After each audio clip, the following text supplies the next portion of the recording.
Good morning. Welcome to Village in Motion. Happy Monday. Today is Monday, September 23rd, 2019, and we are here in the studio with one of our residents, Ira Dolich. Good morning, Susan. Good morning. How are you today? Never better. There you go. Yeah. So, how did you and I get here today? How did we came up with this magic of music, and tell me how we got here. Well, how we got here, as you told me this morning, because I actually forgot how we got here, that I was sitting on a bench outside of Maple Creek, and you and your husband came walking by, and we struck up a conversation, and I just thought to tell you what I was doing over in Garden Ridge, and you said, that's kind of neat. Let's talk about this further. And Let's share it. And here we are today. So here we are. Yes. So we're going to talk about the magic of music, but first I want to talk about your vest. Okay, well, this is my volunteer vest. That's what I call it. I usually wear it in the fall and in the winter time on Tuesdays and Thursdays, which are my busiest volunteer days. I wear it for two reasons. One is I get cold walking through the halls. There's a good reason. And the second one, I mean, with all honesty, I wear it as an advertisement for volunteerism, because people will come up to you and say, hey, where did you get those neat pins? And the whole back is filled with patches. I don't know if you've seen it. Oh, I wish we had a camera back there. So it's wonderful. Anyway, and they say, where can I get them? I said, well, they're kind of easy. Sign up and do a volunteer service. That's right. You might get a pin, or you might even get a patch. Or get a patch. And they walk away, hopefully informed, and we'll so go you're like do something. a walking commercial for volunteering. Well, I believe very strongly in volunteerism. How long have you been volunteering? I would say I've been volunteering for a minimum of mostly my adult life. Okay, maybe even earlier than that. Do you remember the first place you ever volunteered? I do indeed. The first place I volunteered was for a paper drive during the Second World War. That's and interesting. I have this little antique we'll talk about later, where as a group of Boy Scouts, we actually collected used cardboard and paper as part of the war drive. And I didn't realize it was a volunteer, but since you put my feet in the fire, that's probably the first time I can remember volunteering for something. And I did the same thing in the 50s, because it was a way that the clubs and groups, in my case our church group, could make some money, was gathering up paper and selling I think we would also gather up the tin cans filled with excess fat. You remember they were collecting? You might remember that. No, I'm not old enough for that. You never threw your grease away. You put it in a tin can in the refrigerator, let it solidify, and those were collected, and that was actually turned into munitions. The fat was actually used in the explosives, yes. I'd never heard that story. Well, if you have an hour, I'll give you the chemical reasons.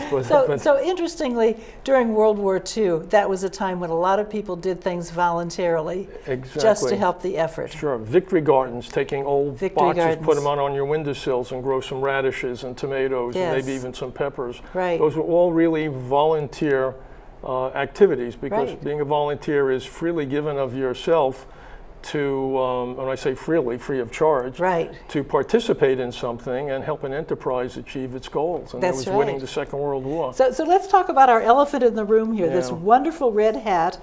What is this? Well, I brought it today because when we had a conversation earlier last week about predisposition towards volunteering, and I said my folks were very big volunteers. But I thought about this. This is a family heirloom. One of our grandkids had it, and they're local, so I could pick it up. This is a hat from the Second World War. This is my dad's.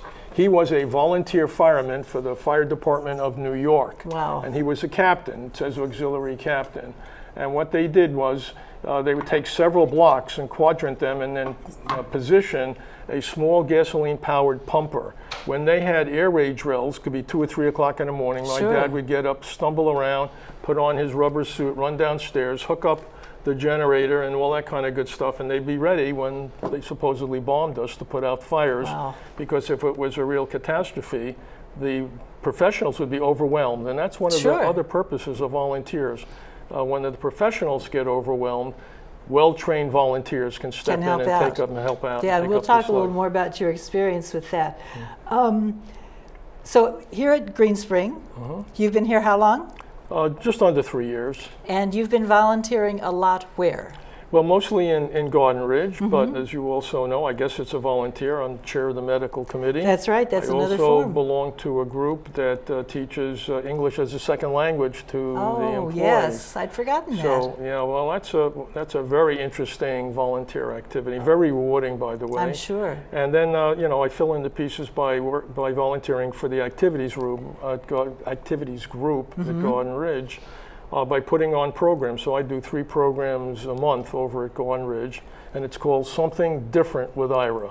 Oh, that's good. Well, I have seen that on their calendar. That's what it is. And I always wondered what that was, Something Different with Ira. So the one that we want to talk about a lot today is The Magic of Music. The Magic of Music. It's a program that I always wanted to put together because it doesn't take much reading about people who have dementia and Alzheimer's, but music is therapy, and in one way is a very important issue.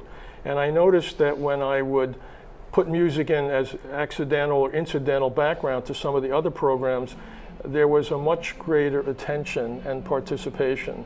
So I put together this 8-part program called The Magic of Music.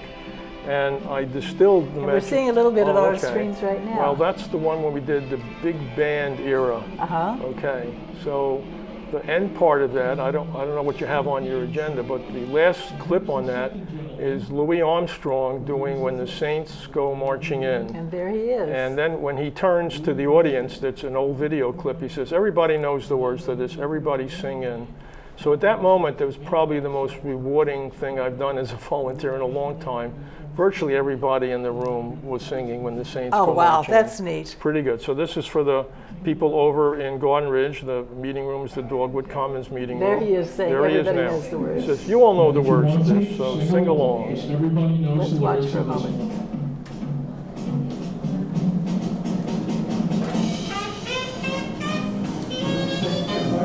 Saints go marching in, absolutely. That's right, get up and dance.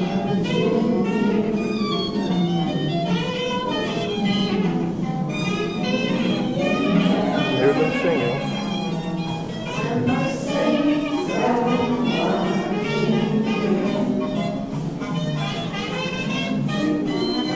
So you had a really good crowd that day. We did. Is that the normal sized crowd? Yes, we get anywhere from 30 to 40, sometimes maybe even more. We even have some people coming over from, I'll think of it, independent living. Okay. Yes, okay. That's good. Yes. But I went one day and watched, and the thing that really struck me was nobody was asleep. No. Well, Which is really important. That's one of my mantras. If I have to set my hair on fire, nobody sleeps. Nobody's going to Nobody sleep. That's sleeps. good. Yeah. So you're not a professional musician. You just came up with this idea. In fact, there's a federal law. I'm not allowed to sing in public because of catastrophe. So you just did some research, put something I did together? some research, but I listen to music a lot, and I like music. And I distilled the whole magic of music. It boiled down to this. There were several things that I thought I wanted to stress with this. That when you have listening to music, there's many emotions. It's very, very evocative. In fact, they say the last memory center to go is music, the one's responsive to music. So the first one was music makes you feel happy. Right. And music that makes you feel sad. It's music that makes you want to dance. And when I would put those up on the screen, I would play ABBA's Dancing Queen as background music, which I play in the background when I'm on the computer and getting bored with what I'm doing. And that just keeps you moving. It just keeps you moving around. And then there's music, and it's a picture of someone with a smile, but tears. And music, it is so beautiful. It just brings tears to your eyes for no particular reason. Yeah. A lot of that is sacred music, and I did a whole program on sacred music. Yeah, that was very interesting. It was just because it wasn't for sacred music, we probably wouldn't have music as we know now. It's something I'd never thought of before. Well, when you think about the human voice being really the first instrument, and then people banging rocks together and blowing through pieces of jaws from animals and making sounds, there's this, and it's sacred because they would use it in terms of beseeching the gods who control their lives. So that's the start of music. And last but not least was the memory part. You will never forget.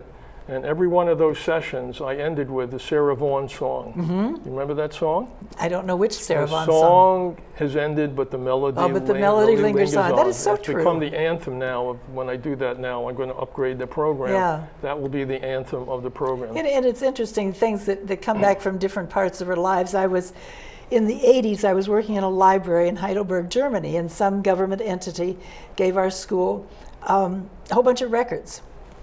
So we were playing, the librarian and I were playing the records during the day for the kids to listen to as they came in and out. And all of a sudden I heard one classical piece by somebody that I don't remember.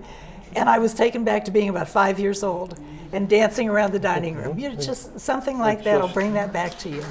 So if I have a moment, I'd just tell the story because I promised the participants or the audiences that I would list for them the 5 pieces of music that I remember exactly when I heard them and why I remember them. And when I hear those music, I'm immediately transported back. No, that's true of all of us. So I'll tell you the first one. Tell us the first one. And that goes back to when I was 11 years old.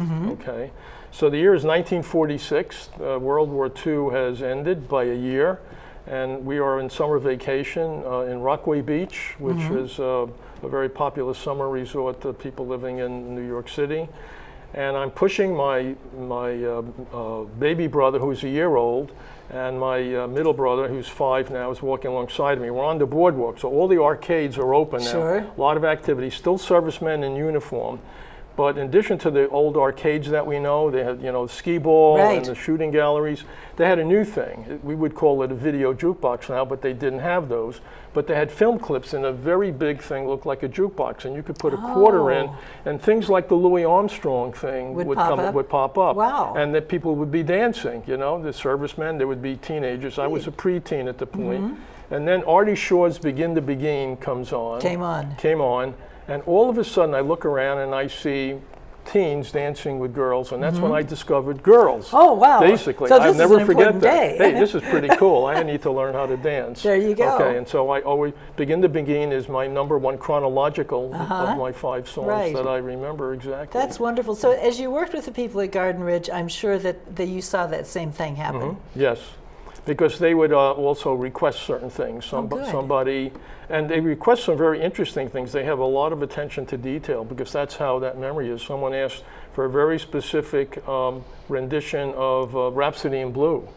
And they want a specific rendition. They wanted to see the one where George Gershwin was playing, which actually exists. If it wasn't for YouTube, I couldn't do any of these things. Yeah, YouTube has helpful. Just George Gershwin playing Rhapsody in Blue, and sure enough, and I had that video clip on there, we could do that. I bet that person really enjoyed it. She really liked it, and some other types of music. Yeah. You can, in fact, I'd like to do a session where we'll just be request only, because we can get YouTube and just tell me what you want, and we'll just do it. You might have to sit through a little bit of an ad, but there you go. That's all right. So the Magic of Music was one program that you did, but you're not stopping. You finished your Magic of Music series. And what's next? Well, last week we did, what did we do last week? Oh, we did who and what were they before they were famous? Give us an example. Well, here, so I would put a name of somebody. So these are famous people. So I would put up like Leonard Sly and Claudia Octavia Douglas. And they had some relationship to each other. They had some relationship to each other, and they were very famous. And of course, nobody knows who Leonard Sly and Claudia Octavia Davis. And I didn't know. I knew about Leonard Sly, and that's my phone, and I don't know why I didn't shut it off. So let me shut it off. And we're hearing some music on your phone. There we go. It's a telemarketer for sure. It's Roy Rogers and Dale Evans. And so right after that, what pops up is them singing Happy Trails to You, and everybody knows Happy Trails to You. That's good. So there was a whole bunch of them. There was also products. For example, I asked in the audience, how many of you ever had Brad's drink? Okay, Brad's drink. Would pop up the commercial for Pepsi-Cola is the drink for you, twice as much. And that's what its original name was. Its original name was Brad's drink, and it didn't sell much, I guess, and they named it So they tried something new. And we had a whole bunch of other, William Henry Pratt, who happened to be Boris Karloff. So he showed Frankenstein, play scary music, and that's the way I work those kinds of things in. So if somebody wanted to volunteer any place in the community, what would they do? They would go talk to Yvonne Ondo. She is the volunteer coordinator for all volunteers. Yeah.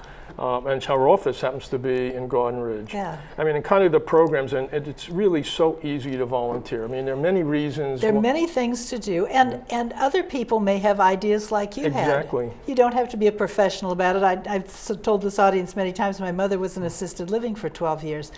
And there was a point where I was sending her various puzzles once a week, and she had a little puzzle session, had puzzles with Eleanor or something like that, and she would just do these little puzzles. They might be rhymes, they might be a variety of things, and you don't have to have anything fancy. No, it's true. I mean, how their programs are organized. At least probably 2 weeks ago, they had Garden Ridge Goes to the Chapel. Yes. And so Yvonne put out a call for volunteers. It was remarkably well organized, not that they aren't all, But every volunteer who came up, signed up, had an individual, a resident at Garden Ridge, assigned to them. They could go to their room, take them, either get them into the bus or just wheel them over. You know, if it was a nice day, you could walk outside, Right. take them over. At the chapel, they had people greeting them, taking them off the bus, taking them to their pews or to their seats. It was just a went Something that very, took just very a couple smoothly. of hours to And do. the residents just absolutely loved it because they hadn't been able to go over there for quite a while. Yeah. And of course, I think they do that once a year. and of course, the staff appreciates it. They always get it done, but it makes Right. it so much easier. So why do you volunteer? What is your reason for volunteering? What does it do for you? Well, there are two things, I guess, but the main thing is, if I boil it all down, at the end of the day, when I see what happens for my programs or anything, you see the expression on people's face. It's very simple for me. If you can improve or increase somebody's quality of life, even for a fleeting moment, then that fleeting moment is transferred to you. And with the people at Garden Ridge, sometimes you think, well, that fleeting moment, well, they'll never remember it. No, they may not remember it.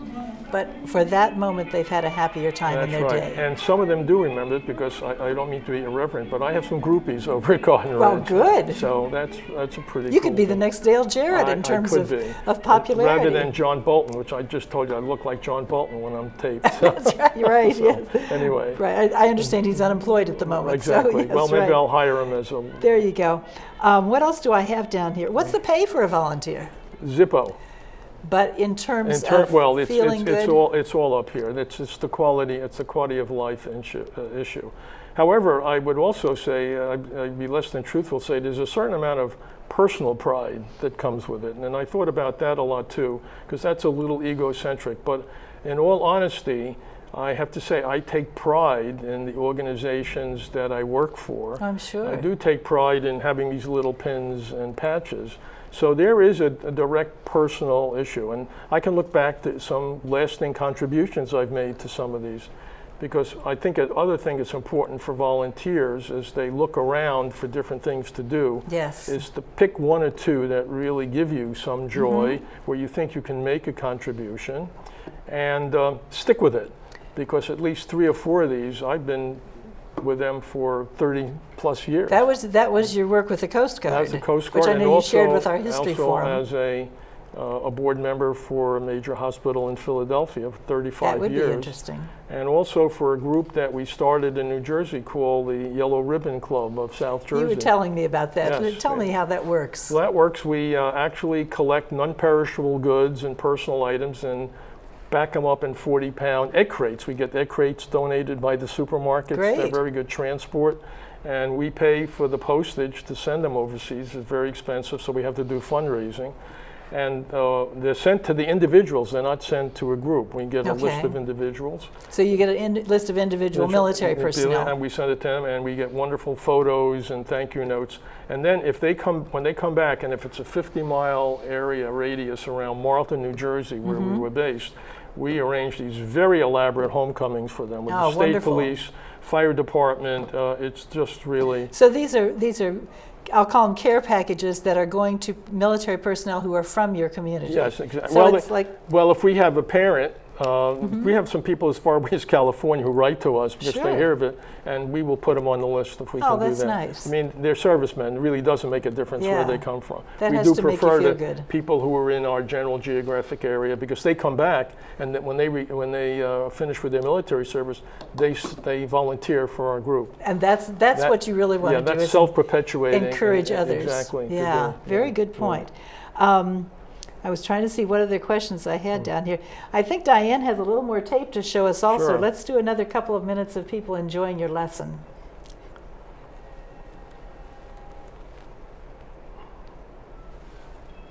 Or we can just sit here while she gets it ready. There we go. go. Yeah. That was Woody Herman in his late 50s, 60s maybe.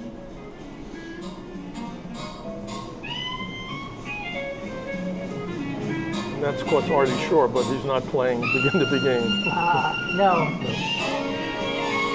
That was when he was probably on his 8th wife. Mr. Lloyd? Really? Yeah. This is the Second World War, and you can't talk about the big band era without these 3 ladies. entry systems, right? And the entry systems, remember the It names? really helps Left with to people's right? memories. Well, let me bring up some, because I've done other programs without music, and many of them are very surprising. I mean, when you talk about Garden Ridge, you know, we have people who have various issues over there, but memory is very, very strong in most of them, in many of them, and it's amazing. I did a program on people who were famous because they got lost, like Amelia Earhart, Right. and things of that nature. And I don't know how we got on the subject, but in that program, we talked about Amelia Earhart, we talked about Jimmy Hoffa, we talked about D.B. Cooper, all those kinds of people that nobody ever really resolved what happened to them. And out of the back of the room, a woman said, she raised her hand, she said, I have a question. I said, what's your question?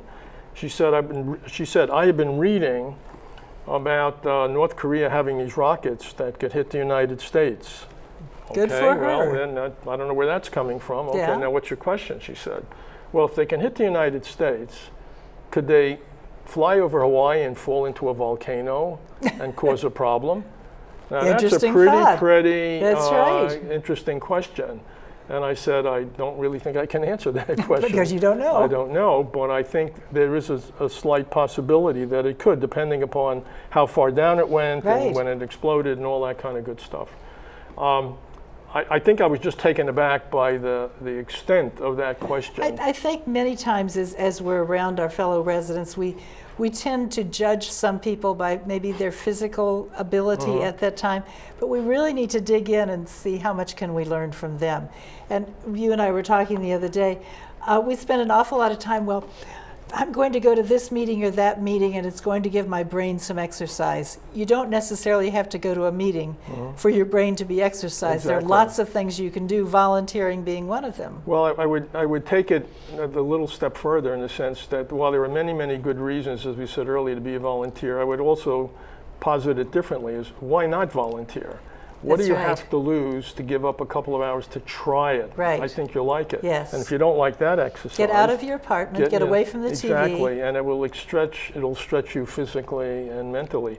I've put on And it feels so good. I put on some presentations at other things, and I did a presentation once for the American Legion Post here on why ships collide. Oh. And at the end of this is when there were a whole bunch of accidents in 2017. And one of the residents or the attendees, actually two of them, came up to me at the end. It turned out that they were nuclear submarine commanders. I mean, how are you going to find that? We have people, within our population and here. I felt like, who was I to get up and talk about That's ship right. collisions?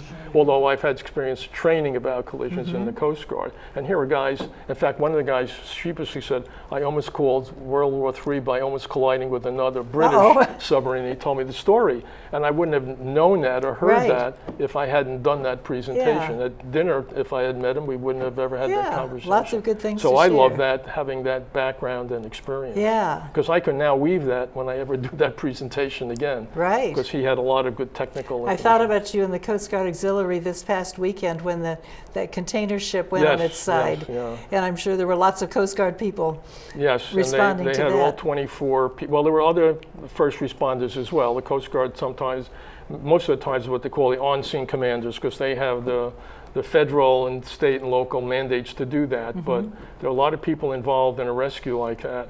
And that's an interesting, that's not a collision, but I can't wait to see some more details on that. It's I'll be just a interested ship to lying see, on this. okay, what happened? Yeah, what happened? Right. Well, you can't tell from one picture, but there are certain things that you can tell if you have some insights. A lot went wrong to make that ship turn on its side. It didn't collide with anything. Apparently, it didn't hit anything either. What happened probably, and I don't know this, but just from the picture, they had a problem balancing the load. Don't the ships have things in them they to have balance ballast tanks, loads? and either a valve stuck open when they were underway. And they're not supposed to do that when they're underway, but that doesn't mean anything. Sometimes it and happens. And I think that's what happened. They had either a partial load or no load, and these ships are. I passed these. I had a boat, and we used to pass them in the Delaware, and they're scary. They just look like blocks. They're very, very monolithic, and they're very big, 700 feet. Yeah. They tower over you. So interesting. okay. Lots of ways to volunteer I here think at so. Green Spring. Lots of ways for people to feel good, and we encourage people to do that. We're coming up on the season where in a couple of months they'll be sending out something saying, would you like to join a committee for this coming year? I belong to a committee, you belong to a committee. There's lots to learn, lots of good that we do in those committees, and lots of people to meet. Excuse me, meeting lots of new people. Yeah, well, while you're trying to clear your throat, I met two new couples actually last weekend. They've been here respectively 3 days and 4 months, the other couple. And what are the secrets about, living in Green Spring? I said, there really are no secrets. That's right. But if you want to learn how the place works, and I said, we're coming up to volunteer time with committees, join a committee. This is your chance. This is your chance. You might have an interest, you don't like the food, or you have join the dining committee, or at least go to a forum. Do something rather than just stew in your own juices. And this is the time to do it. Excellent advice. I'm glad you had the opportunity to say that to them. Yes, I did. It was good. Well, they're pointing signs at me telling us that we're out of time. Okay. Thank you so much for coming it's today. a pleasure. And we hope, now I'm lobbying for you to share your magic of music lessons on this side of the road. Okay. But I think that would be really interesting. Okay, for well, people. it's a fun program, and it can be distilled down to, we don't have to do all 8 sessions. Yeah. And I put it all together as the history of music, I think it's short terrific. history of music. It's a good program, Right, yeah. excellent Okay. program. Thank you so much. Thanks for the opportunity.